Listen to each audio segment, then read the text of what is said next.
नमस्कार। Divya one channel पर आपका स्वागत है। हम सभी के मन में सनातन व हमारी संस्कृति के संबंध में अनेकों जिज्ञासाएं, शंकाएं व प्रश्न आते रहते हैं। इसी प्रकार हमारे एक प्रशंसक के मन में उत्पन्न एक प्रश्न का उत्तर हम आज के इस वीडियो में खोजेंगे। हमारे प्रशंसक का प्रश्न जानने से पूर्व कृपया चैनल को सब्सक्राइब करें ताकि आपको ऐसे अनेकों प्रश्न के उत्तर प्राप्त होते रहें। आज का प्रश्न यह है कि क्या हमारे पूर्वज शाकाहारी थे या मांसाहारी?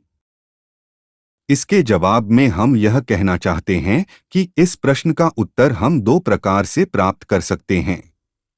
एक दृष्टिकोण आधुनिक नृविज्ञान या मानव शास्त्र द्वारा दिया गया है, जिसकी उत्पत्ति मात्र 250 वर्ष पूर्व हुई है, और दूसरा भारत का पौराणिक व सनातनी दृष्टिकोण है, जो हमें हजारों वर्ष पूर्व के इतिहास व सामाजिक व्यवस्था से साक्षात्कार कराता है। आजकल के आधुनिक दार्शकों व बुद्धिजीवियों का मानना है कि मानव शास्त्र के एक दार्शक द्वारा दिए गए सिद्धांत के आधार पर मनुष्य मांसभक्षी वानर से उत्पन्न हुआ है, तो इस आधार पर हम सबके पूर्वज मांसभक्षी हुए। किंतु वह बुद्धिजीवी यह भूल जाते हैं कि यह केवल एक व्यक्ति द्वारा दिया गया संभावित सिद्धांत मात्र है। उनकी जानकारी के लिए बता दें कि सिद्धांत पूर्ण सत्य नहीं होता। वह असत्य हो सकता है या वह अपूर्ण सत्य भी हो सकता है। वहीं दूसरी ओर यदि हम सनातन इतिहास व शास्त्रों के दृष्टिकोण से देखते हैं तो हमें कहीं भी ईश्वर द्वारा मांस भक्षण करने का उल्लेख नहीं प्राप्त होता। इन्हीं शास्त्रों के आधार पर हमें यह भी पता चलता है कि मानव ईश्वर की संतान है, तो स्वाभाविक रूप से संतान में माता पिता के ही गुण व संस्कार आते हैं।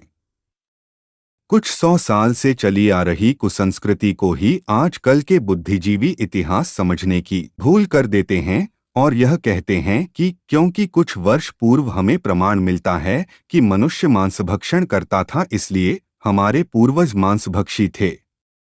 मूल इतिहास तो यह है कि जगदीश्वर के गर्भ से ब्रह्मा उत्पन्न हुए, जो जगदीश्वर की संतान होने के कारण ईश्वर समान गुणी हैं।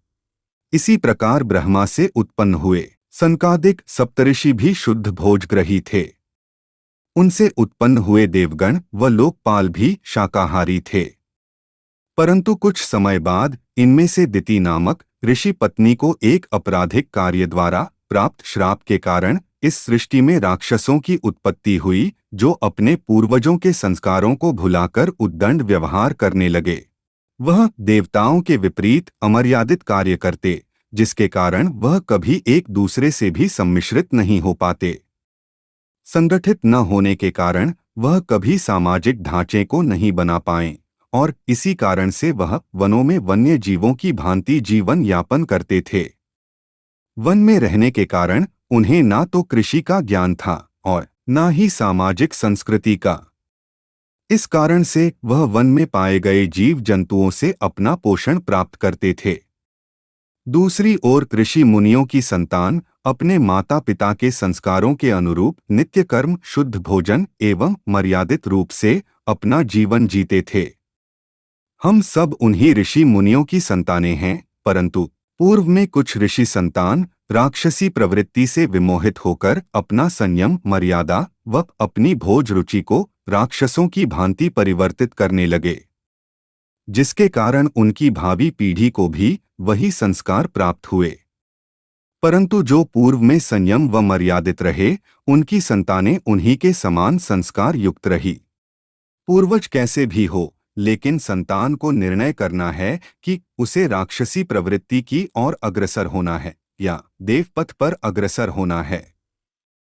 हिरण्यकश्यप राक्षसी प्रवृत्ति का था, परंतु उसकी संतान श्री भक्त प्रहलाद जी ने देवपथ का अनुसरण किया। उसके बाद से उनकी भावी पीढ़ियां भी देवपथ पर ही चली। इससे यह निष्कर्ष निकलता है कि हम सबके मूल पूर्वज शाकाहारी थे, किंतु कुछ लोग पूर्व में व कुछ लोग वर्तमान में परिवर्तित हो रहे हैं। हम में से कुछ ऐसे भी हैं जिनके माता पिता शाकाहारी भोजन और देवपथ के पथिक है, परंतु उनकी संतानें मांस भक्षण करने लगी। इसी क्रम में इन संतानों की भावी पीढ़ी भी उन्हीं के संस्कारों को प्राप्त करेगी और कुछ वर्ष बाद जब यही प्रश्न उनसे किया जाएगा तो वह कहेंगे कि उनके पूर्वज भी मांसाहारी थे तो उन्होंने गलत क्या किया। परंतु सत्य तो यह है कि इन बच्चों के दादा दादी तो सात्विक है। इसी प्रकार हमारे मूल पूर्वज शाकाहारी थे। इसका दूसरा प्रमाण हमें यह भी मिलता है कि भारतवर्ष में हजारों ऋषि मुनि हुए हैं। ऋषि मुनियों का जीवन संयमित व मर्यादित माना जाता है। वह अपने भोजन की पवित्रता का खास ध्यान रखते थे। हमें यह भी पता है कि ऋषि मुनि भिक्षा प्राप्त करके ही भोजन करते थे। इसका यह अर्थ हुआ कि ऋषि मुनि जो शुद्ध शाकाहारी भोज ग्रहण करते थे वह केवल शुद्ध शाकाहारी घर से ही भिक्षा भी प्राप्त करते थे। लेकिन हमने क्या कभी सुना या पढ़ा है कि ऋषि मुनि गांव के कुछ ही घर से भिक्षा लेते हैं? नहीं, हमने तो यह सुना है कि ऋषि मुनि तो किसी के भी द्वार पहुंच जाते थे। इसका मतलब यह है कि उस ग्राम या प्रांत के सारे लोग भिक्षा देने योग्य थे और वह सब संतों की तरह ही शाकाहारी थे। इन उदाहरणों से हम यह प्रमाणित कर सकते हैं कि भारत में मांस भक्षण का प्रचलन कुछ वर्ष पूर्व ही हुआ है, जिसमें वृद्धि विदेशी आक्रांताओं के आगमन से हुई। अन्यथा भारतवर्ष तो मूल रूप से पवित्र व शाकाहारी भूखंड रहा है। वीडियो अच्छा लगा तो लाइक व कमेंट करें और वीडियो को अधिक से अधिक शेयर करें ताकि भारत माता की संतानों को उनके इतिहास से अवगत होने का अवसर मिले। जय श्री राम।